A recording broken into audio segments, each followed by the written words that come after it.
தளபதி மேல அவதூறு பரப்புறதுக்காகவே இந்த மீடியாவெல்லாம் வேலை செய்யுது. அது என்னன்னு நீங்களே பாருங்க.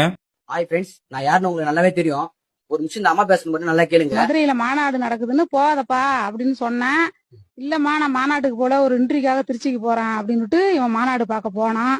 சரி போனா சரி எனக்கு தெரியாது எங்கப்பா இருக்க வரேன் இந்த அம்மா வரேன்னா விஜய் மேல இருக்கிற ஆர்வத்துல இவன் மேல ஏறி போயிட்டானாக்கா அவன் அவ்வளவு தூரம் அந்த விஜய் மேல ஆர்வமா இருந்திருக்கான்.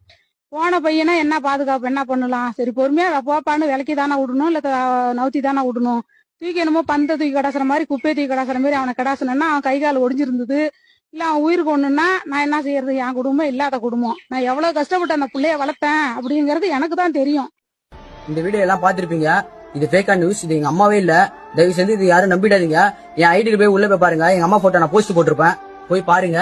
தளபதி பத்தி எப்ப தப்பா பேசாதீங்க, தளபதி பத்தி தப்பா கமெண்ட் பண்ணாதீங்க. என்னைக்கு நான் தளபதியை விட்டே கொடுக்க மாட்டேன்.